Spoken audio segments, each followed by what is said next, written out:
Hello दोस्तों, welcome to Fin Fact Info channel. मैं हूं कृतिक और आपका इन्फो चैनल में स्वागत है। तो दोस्तों, आज का टॉपिक जैसे आप देख रहे हैं, mutual fund versus index fund. पिछली बार हमने देखा था एसआईपी और म्यूचुअल फंड से रिलेटेड थोड़ी बहुत जानकारी। तो दोस्तों, अब तक म्यूचुअल फंड तो शायद आपको पता चल गया होगा, नहीं है तो ज़रूर हम डिटेल वीडियो बनाएंगे, कमेंट ज़रूर कीजिएगा। तो लेकिन दोस्तों, है क्या म्यूचुअल फंड और इंडेक्स फंड? तो दोस्तों, ये एक तरीके से दोनों म्यूचुअल फंड्स ही है, लेकिन एक फर्क रहता है। अब म्यूचुअल फंड में अलग अलग तरीके के म्यूचुअल फंड रहते हैं, और जहाँ की आप अलग अलग फंड हाउसेस चलाते हैं, इंडेक्स फंड भी अलग अलग फंड हाउसेस चलाते हैं, बैंक्स चलाते हैं, सब चलाते हैं। लेकिन फर्क क्या रहता है कि कोई भी एक कंपनी अगर म्यूचुअल फंड रन करती है तो उनका एक अलग पोर्टफोलियो रहेगा, अलग स्ट्रेटजी रहेगी, जिसके बेस के ऊपर वो म्यूचुअल फंड प्लान करते हैं। अब जबकि इंडेक्स फंड रहते हैं, अगर इंडेक्स फंड की बात करें तो हमारे यहाँ अगर अलग अलग इंडेक्स इंडेक्स इज पर्टिकुलरली कौन कौन से हैं कि जिसके बेस के ऊपर हम मार्केट को मेजर करते हैं, या मार्केट का परफॉर्मेंस कैसा चल रहा है, वैसे हमें हमें कैसे पता चलता है। तो उसके लिए है BSc Sensex, BSc NSC, Nifty. ठीक है। तो ये क्या एक मेन इंडेक्स हो गए, जिसके अंडर में हम हर सेबी मतलब ये सारे एनएससी या बीएससी उनके हिसाब से उनके इंडेक्सेस है। बीएससी की बात करें तो सेंसेक्स है, जो सेंसेक्स के अंडर अंडर वो एक पर्टिकुलर लिस्ट ऑफ कंपनीज का परफॉर्मेंस मेजर करते हैं, और उनके परफॉर्मेंस के ऊपर मार्केट कैसे चल रहा है। ठीक है।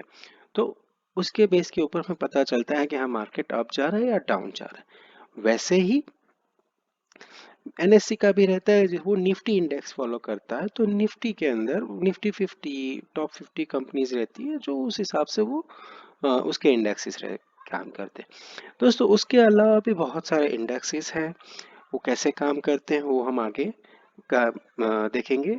और index fund versus mutual fund, हमें कहाँ ज़्यादा इन्वेस्ट करना, मतलब इन्वेस्ट करना चाहिए या नहीं करना चाहिए, और क्या फ़र्क रहता है, आज मेजरली वो समझेंगे इंडेक्स फंड के नज़रिए से। तो सबसे पहला है कि हमें इंडेक्स फंड में इन्वेस्ट क्यों करना चाहिए। ठीक है। तो अगर सबसे पहली बात करें तो है इन्वेस्टेड इन मैनी शेयर्स। तो यहाँ पे अगर बात की जाए तो एक इंडेक्स, जैसे समझ लीजिए निफ्टी 50 हो गया या सेंसेक्स का हो गया, तो वो एक इंडेक्स जो फॉलो करता है, तो वो इंडेक्स जो रहता है उनके अंडर में बहुत सारी कंपनीज रहती है, हर सेक्टर की कंपनी रहती है। फाइनेंस भी हो गया, आईटी भी हो गया, ऑटोमोबाइल सेक्टर भी हो गया, केमिकल फार्मास्यूटिकल कंपनीज भी हो गई। तो ऐसे बहुत सारे सेक्टर के टॉप परफॉर्मिंग कंपनी, ठीक है, वो सारी एक इंडेक्स के अंडर में वो मेजर होती है। ठीक है। तो अगर आप इंडेक्स के अंडर में ये मेजर हो रही है, तो आप जब कोई एक इंडेक्स फंड में इन्वेस्टमेंट कर रहे हैं, तो बाय डिफॉल्ट आप ये सारे टॉप परफॉर्म सारी टॉप कंपनीज हर सेक्टर की उसमें इन्वेस्ट कर रहे हैं। तो सीधी सी बात है दोस्तों कि यहाँ पे आप एक स्मार्ट इन्वेस्टिंग कर रहे हैं कि आप हर एक कंपनीज में, हर एक बड़ी अच्छी कंपनी में इन्वेस्ट कर किया जा रहा है आपका पैसा। ठीक है। फिर लेस एक्सपेंस रेशियो, सो ये एक क्या है, डिटेल में हम जरूर जानेंगे आने वाले सेशन में। ये नेक्स्ट इस सेशन में हम आगे देखेंगे जरूर। लेस एक्सपेंस रेशियो, तो एक्सपेंस रेशियो बेसिकली क्या रहता है कि जब आप म्यूचुअल फंड में इन्वेस्ट करते हैं किसी भी फंड में, तो उसकी एक फीस रहती है बेसिक, जो आपके के लिए एसआईपी से काटी जाती है, वो मिनिमल रहती है, वो डिटेलिंग में थोड़ा हम आगे जरूर देखेंगे। वो एक फीस रहती है जो यहाँ पे थोड़ी सी कम रहती है कंपेयर टू म्यूचुअल फंड, वो डिस्कस आगे जरूर करेंगे। क्लैरिटी इन इन्वेस्टमेंट स्ट्रेटेजी, तो दोस्तों यहाँ पे क्या है, क्लैरिटी रहती है कि हमारा इन्वेस्टमेंट हम कहाँ कर रहे हैं, कैसे कर रहे हैं, वो डिटेलिंग के साथ हमें मिलता है।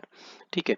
कि भाई ऐसा नहीं है, मैं अगर दो अलग अलग फंड हाउसेस काम कर रहे हैं, दोनों म्यूचुअल फंड रन कर रहे हैं, लेकिन दोनों की परफॉर्मेंस की या investing strategy different different share में अलग अलग होगी, उनका इन्वेस्टमेंट रेशियो अलग अलग होगा, और उस हिसाब से वो फंड भी ऊपर नीचे काम करते रहेंगे। जबकि इंडेक्स फंड में रहता है, एक फिक्स स्ट्रेटेजी होता है कि बेसिक इंडेक्स को फॉलो करना है। अगर इंडेक्स अप जा रहा है तो आपका म्यूचुअल फंड, आपका फंड का वैल्यू भी अप जा रहा है, अगर मैं वैल्यू डाउन गई है तो आपके फंड की वैल्यू भी डाउन हुई होगी। तो ये सीधा सीधा रेशियो फॉलो होता है। सेक्टरल इन्वेस्टमेंट, सो यहाँ पे एक पर्टिकुलर सेक्टर को ध्यान में रख के भी इंडेक्सेस होते हैं, और जनरल जैसे मैंने दूसरे फंड बताए उनको ध्यान में रख के भी इंडेक्सेस बनाए जाते हैं। तो ये आप एक अपनी दिमाग से ध्यान रख सकते हैं कि भाई अ, आपकी अगर आज की तारीख में कैसे काम कर रहा है, कौन सा सेक्टर ज़्यादा परफॉर्मिंग कर रहा है, उसमें आपको इन्वेस्टमेंट करना है। तो वो म्यूचुअल फंड आपका इन्वेस्टमेंट कर रहा है कि नहीं कर रहा है वो आपको पता नहीं, आप उसके शेयर खरीदने जाओगे, पता नहीं वो परफॉर्म करेगा नहीं करेगा।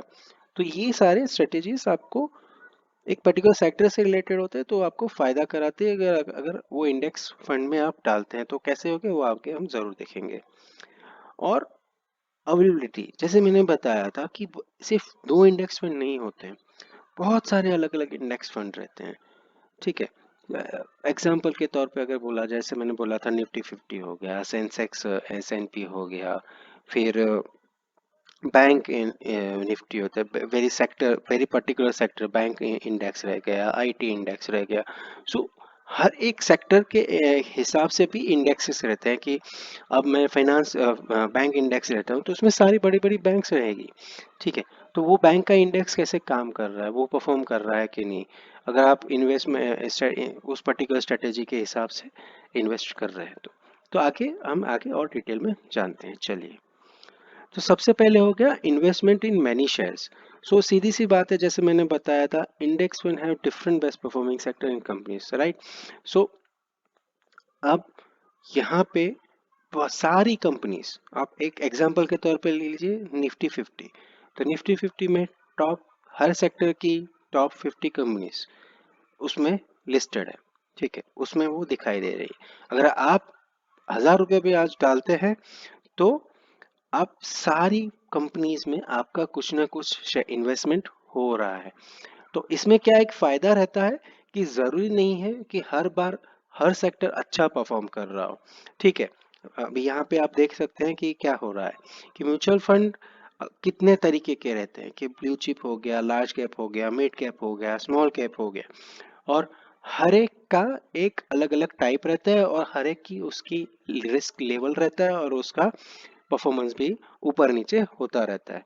जरूरी नहीं है हर म्यूचुअल फंड, दो बड़ी कंपनी, दो फंड हाउसेस, दो blue chip company, blue chip fund houses चला रहे हैं, ब्लू चिप म्यूचुअल फंड है, और दोनों सेम परफॉर्म कर रहे हैं, नहीं, जरूरी नहीं। एक म्यूचुअल फंड कम परफॉर्म कर रहा है, दूसरा म्यूचुअल फंड ज्यादा परफॉर्म कर रहा है, तो वो डिफर कर जाता है कहाँ पे, इन्वेस्टमेंट स्ट्रेटेजी पे। ठीक है, और हर एक का इन्वेस्टमेंट तो हर एक का शेयर में अलग अलग रहेगा, जबकि ये आपका अगर इंडेक्स फंड में रहते हैं तो आपका मोस्टली इक्वली इन्वेस्टमेंट रहता है हर कंपनीज में जो उस पर्टिकुलर इंडेक्स के अंडर में आती है। ठीक है, फिर अब हर एक, जैसे मैंने बताया, हर एक के अपने रिस्क एनालिसिस रहता है, हर कोई अपने एक्सपर्टीज के हिसाब से काम करता है। ठीक है, और लास्ट में और इक्वली सब में मोस्टली शेयर इन्वेस्टेड रहता है। तो अ, दूसरा पॉइंट रहता है लेस एक्सपेंस रेशियो। अब ये लेस एक्सपेंस रेशियो क्या है, ठीक है, चलिए जानते हैं। तो यहाँ पे एक्सपेंस रेशियो का मतलब एक फीस जो हम पे कर रहे हैं फंड हाउसेस को फंड मैनेज करने के लिए। फॉर एग्जाम्पल, आपने अगर 1000 रुपीज दिया है, ठीक है, तो उसका कुछ परसेंटेज वो एज अ फीस आपके पर्टिकुलर मंथली SIP से वो कट करते हैं। सो वो म्यूचुअल फंड के केस में, कि जनरल लेवल पे म्यूचुअल फंड के केस में क्या रहता है, 0.5 से लेके 2.25% तक, और या उससे ज़्यादा भी रहता है, डिपेंड करता है कि वो क्या कैसा है। और इसको बहुत ध्यान में रखना ज़रूरी है, आगे कैलकुलेशन करेंगे तो पता चलेगा। ठीक है, चलिए जानते हैं एग्जाम्पल के तौर पे। फॉर एग्जाम्पल, अगर हमने 1000 रुपये का फंड हाउसेस में किसी भी म्यूचुअल फंड में इन्वेस्टमेंट किया है, और समझ एक एग्जाम्पल के लिए तौर पे मान लेते हैं एक्सपेंस रेशियो 1% आप दे रहे हैं। तो सपोज मैंने 1000 रुपीज इन्वेस्ट किया है एक महीने, इस महीने, ठीक है, और उसका 1% कितना हुआ, तो यहाँ पे 1% हो गया 10 रुपया। ठीक है, तो मेरा एक्चुअल इन फीस चार्ज कितनी हुई, 10 रुपए, तो मेरा एक्चुअल इन्वेस्टमेंट कितना हुआ? 990 रुपए का इन्वेस्टमेंट किया और 10 रुपया मैंने फीस पे किया। मतलब मेरे अकाउंट से तो 1000 रुपए कटेंगे, लेकिन मेरा इन्वेस्टमेंट जो होगा 990 रुपए का होगा, और उसके हिसाब से ही यूनिट अलोकेशन मुझे मिलेगा। ठीक है।